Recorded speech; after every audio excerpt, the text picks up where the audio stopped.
What's your first three questions to the person who wants to sell the movie? Let's say I'm in a meeting with a sales agent. What do I ask them? Number three is the person. That's a very good question. First off, if I'm really interested in the film, I already know about it. So, which means that I've done my research. And it may be that it's a film that I did not hear about before, but I do like the pitch, and all of a sudden during the meeting I become interested. I'm gonna want to know what the sales agent can guarantee, basically what he can put down in a contract. And those can range from the budget or the type of release that the film would get in the United States. Say, for example, they already have an agreement with a domestic United States distributor to put the film out in X number of screens. That's something that I would ask them. It's very important. Of course, you want to know who's the cast, who's the crew. That's in a nutshell. But what if it's a small movie? What if it's a small foreign movie, and there is no domestic release in domestic speaking about U.S.? Yeah. Okay. So yeah. Okay. What qualities would you look for in those type of movies for you to be interested in? Yeah, that's a great question. And if it's in a foreign language, would you even look at it? Yeah, that is a great question, and I have to say that I might not be the best person to answer it, because maybe our company is not the distributor that your film is looking for, not to put it the other way around, but it would make it a lot harder for me to be interested in a film that has none of those guarantees.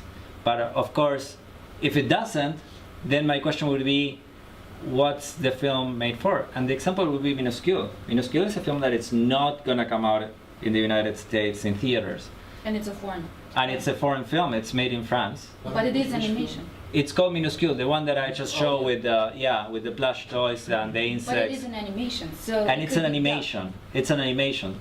This particular animation doesn't have language, but that's a different subject. If it's an animation, it does make it easier for it to be international, because particularly in Latin America, independent animations have performed well in theaters, even though they have not come out in the United States at all. There's a few examples of that, films that you would never know, but it has happened.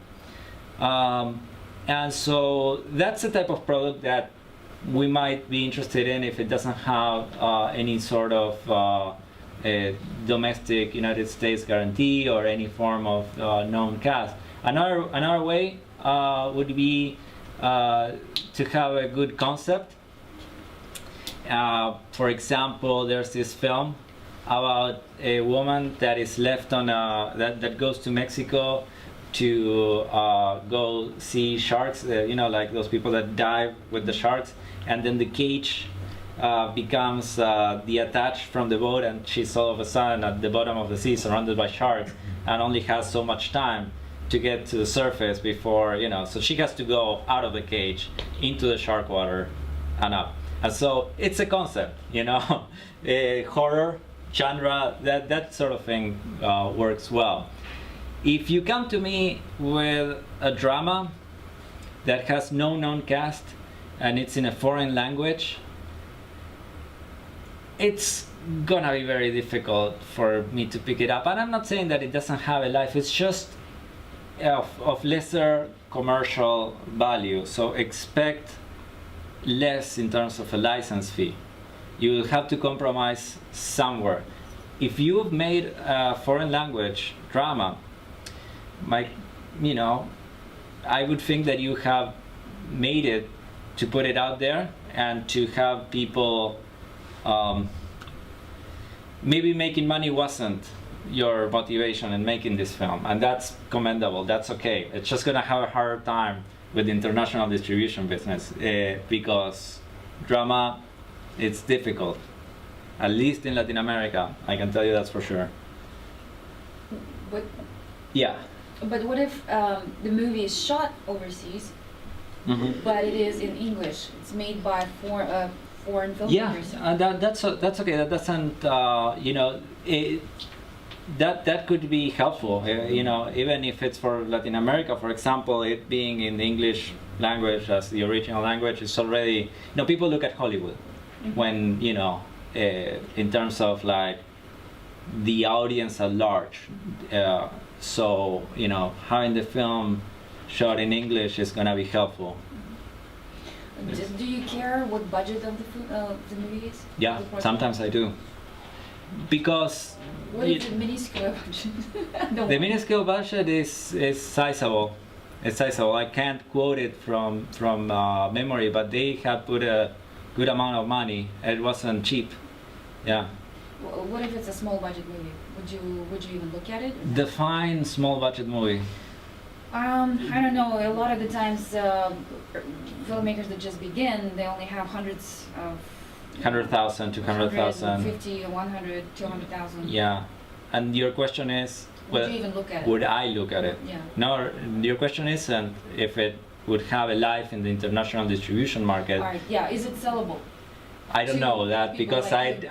it's not something that I would pick up. Okay. You might want to look into alternative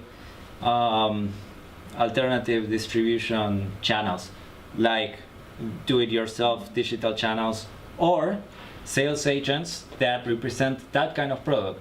Now, those people sell those films to other companies that it's not ours. So they would have better information on that. I can't tell you what's the value of a film on that level, because at some point the money kind of shows. I mean, it's true that nowadays you can do a lot of things with smaller budgets, but you know, the things that Jeff showed in the last seminar, those are for films that are in the couple million upwards. So $50,000, $200,000 films are difficult to market, you know. But they do have their own market. They have their own market, that's true. They do have their own market. Just expect a lesser commercial value from it. So how do you find that market? You find that market by finding a sales agent that, you know, has in their catalog that type of product. So you do your research. You go to the American film market, for example, and you go around and search for people that, you know, in their slate have films that are in the same scope as yours.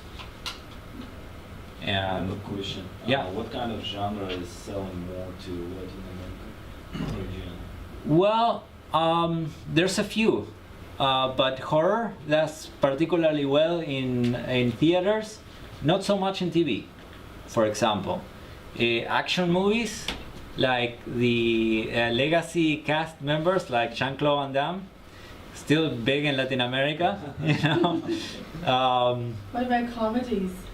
Comedies can do well, yeah. People want to laugh. Yeah, or either one. Yeah, what would you say the split is, the proportion of films you hear about at the development point versus the finished product? How does Yes, that change your decision making? 95% of the films that we sign for our own slate, we do it during the pre-production stages, before it even started shooting. 95%. It is rare for us to pick up a film that's finished. So he's in the pre-sale business as a buyer. Yeah, yeah. There's some companies that make low-budget films from, believe it or not, 20,000 to 250,000, crappy action films that solely are distributed in Europe. Mhm. How does that work? I mean, do they have their own distribution, or how does it work? You know, Okay. I know that at least that will triple the investment. You know? Let me rephrase the question so that I know that I understood it correctly. What you're saying is there's an entire market of films that are made very low budget and that are sold in Europe. Yeah, so they don't even think about this market. Yeah, Just for European yeah. market. There's absolutely cases where a movie, especially low budget movies, are made for the localized market, including the United States. For example, what's called Lifetime movies, sci-fi movies for the sci-fi channel, for the Lifetime channel. They're very low budget films. They are made specifically for that client, and there's specialized production companies that work entirely in those type of films. They are highly profitable because they make it to turn a profit with just that one window, which means that anything else that they get is over the line, is already profitable. Right. So that's a very smart way to approach it if you are like starting out. If you can find your way into that media of production, that's good. Well, that's not difficult to find a way to produce a film like that with 20,000. Well, you wanna engage somebody like Hallmark, Lifetime, Sci-Fi from the very beginning, and they are looking for projects too. You have a sci-fi movie that you can make for a very low budget; they need it.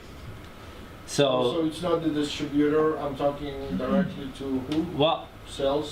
so you're talking directly to whatever the broadcaster is for that window. So for example, let me put it in other words. Going back to like the sci-fi. So you have this idea for a movie that you can make. You put all the package together in terms of like what's the budget, the script, and everything. You put it all together, and you wanna have this exhibitor channel, whatever that is, Lifetime, Hallmark, whatever, put up the production money to do it, and then you deliver it to them. You can keep the international rights. That's subject to negotiation, but you can negotiate to keep the international rights, and then whatever you make on top of that, on top of that one channel, that's your profit. So basically, I give it to them for the money that they give me. Yeah. So from them, I don't profit, but I profit. They gave me the money so I can actually use this film somewhere else. Okay, so they wanna have you make the film to put in their channel. They like your idea, they like your script, they greenlight it. Here's the production money. With that money, you go, you make the film. You can find your producer's fee from that very same budget. That's up to you, and that's how you make the film and your profit just there. And mind you, I'm not an expert on this because I deal with an entirely different. I totally get it. Yeah, but then if you're lucky enough to find an international distributor, then everything that you make would be a profit on top of that. So, The Latin American TV broadcasters are making their own productions in local currency, so it's easier, more profitable for them to make their own TV series. The most known example of that would be the telenovelas. And so we did have series, much lesser so now. And if you want examples of the type of things that we have distributed, there was a reality TV show called The Planet's Funniest Animals, and this sort of ties in to what you were saying. It was a product that was made for a reality TV channel here in the US. The producers kept international rights and sold the Latin American rights to us. It's very cheap because it's viewer submitted material, people that would like send the videos of their dogs doing funny things, and so people love it. Funny animals doing funny things, and so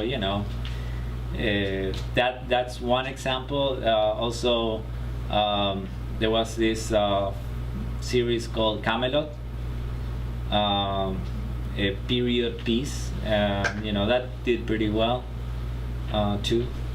So because I'm asking, like in the past we've been watching a lot of Latin American TV series, right? Like telenovelas. Now a lot of Turkish TV series. Oh yeah. And they are like the changed They're similar, no? market, yes. Uh-huh. And nowadays we are trying to produce in Kazakhstan our own TV series. Uh-huh. And I'm asking, it will be like interesting to Latin America to see A Turkish some other, yeah, soap opera. regional That's soap a great operas. question. You know, you know, my father is partly to blame for soap operas getting to Turkey because back in the day he was also engaged in like producing these soap operas and licensed one of the first one to Israel, to Turkey, and it became a huge hit. So much that it like spurred the entire genre of Turkish soap operas. Yeah, but I wonder if at some point that's gonna like come back, you know? Sometimes the bigger distributor will pick up smaller films and will sell it as a package deal. Like to, you know, it's like, oh, you want this one? You have to take 10 smaller ones together with it, and this is the way to get your smaller film in it. How to go about that, and how do you decide which film to take? Well, you have opened Pandora's box, because if you wanted an insider's look, you know, that's something that's huge, of course, and not only for distributors but for sales agents. What happens, you know, if there's you know, this sales agent and he has a film that I really want, and you know, I really want it. And he knows it. And he knows it. And he knows it. And so he would say, okay, but you gotta help me out with this other film. It's a smaller film. You could put it into a pay TV output deal or something. And I said, no. And there's an entire discussion that goes on. But at some point, if we really want the film, we have to take the other smaller film. And so sales agents do that. Also, in terms of like, what's called the pan-regional exploitation of a film. There's in larger territories like CIS, which what's known as the CIS is a term that you should know, because CIS is what people call the former Soviet Union. Oh. Yeah. Well, I'm not from there, so. Okay. Well, a lot of people here are. So you know. They have a collection of countries that are within that territory, but there's only one buyer, the same as in Latin America.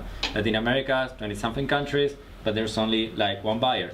As a buyer, you first deliver the film to different countries for their theatrical window, and we're going to talk about windows in part 2.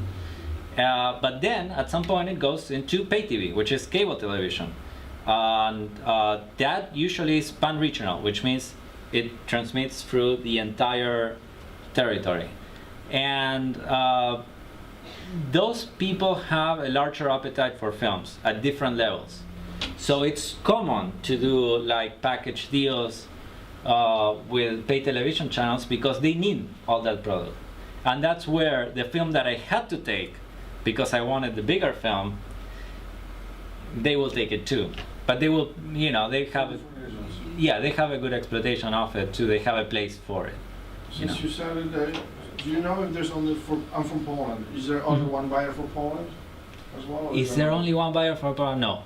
Eastern Europe is sold as a block. There are buyers from Poland, but they would buy from the Eastern European distributor. Oh, so it's different. The CIS is one, and then the rest is Sometimes the CIS buyer would buy Eastern European rights.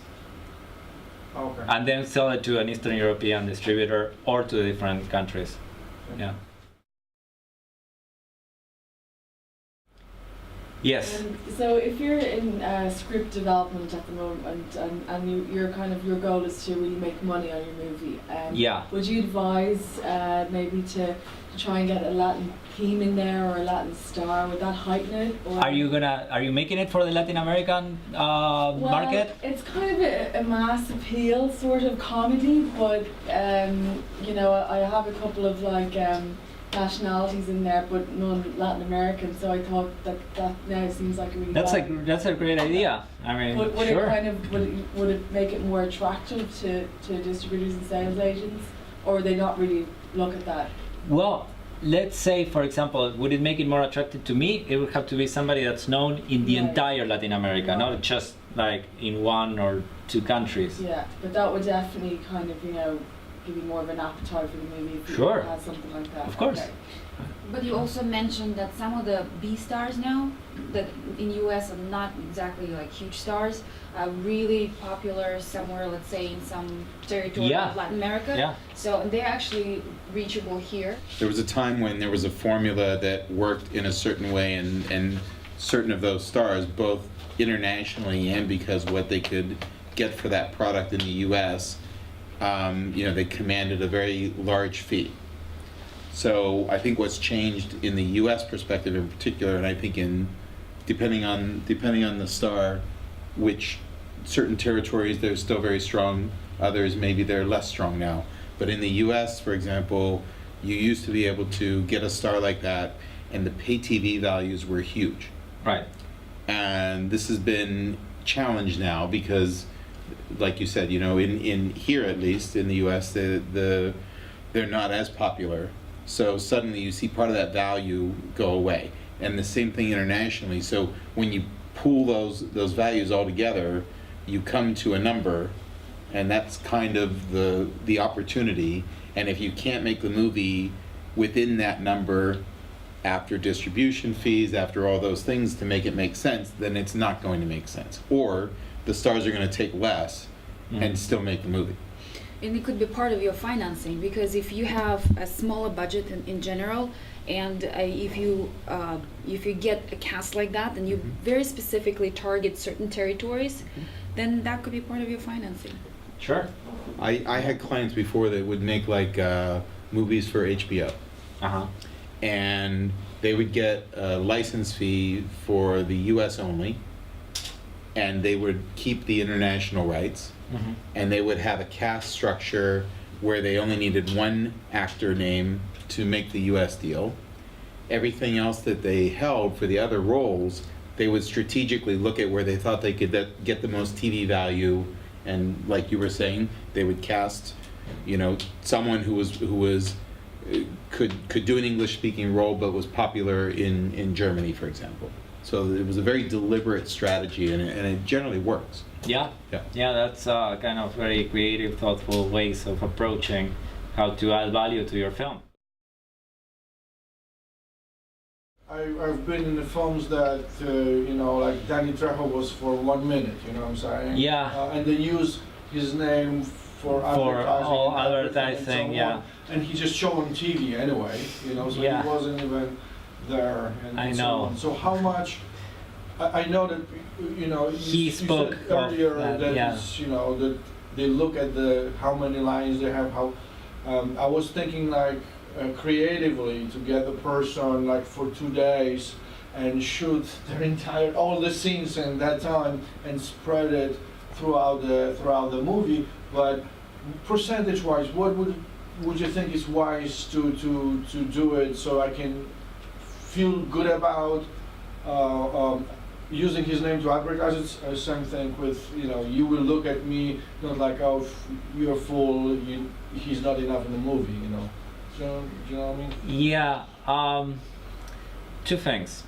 First is that in your agreement with said cast, you have to make it very clear that you are going to use his name in the marketing materials. And number 2, remember that It's Jeff... with him, right? The contract with him. Yes, Okay. yes. And number 2, remember that Jeff made a distinction. He said smart buyers look into how much that said cast member is in the film. He didn't say all buyers. So... Well, this film was distributed by Sony. Oh, good, good. Well, then there was a different value in it. It wasn't just about that cameo, you know. Yeah. Yeah, There's some other people. There's others, yeah. Oh well, then. Well, there was Michael Duncan in it too for a little bit. But, Okay, well, then what I'm trying to say is that it adds value. Let me put it differently. Maybe the way that I put it doesn't quite translate, but it adds value, just not too much. It's not a Danny Trejo movie. Right. Danny Trejo is in it. Yeah, it's better than not having Danny Trejo in it, but it's not the same as having him a part of the principal cast, basically. I understand, because like I remember in Poland there was like a film with Steven Seagal, and he died in the first 5 minutes, and we were waiting, maybe he survived, but he didn't. You know. But you watched it to see if he survived or not. It worked, you know. Disappointed, but it wasn't. Well, there you go. There are no rules, really, you know.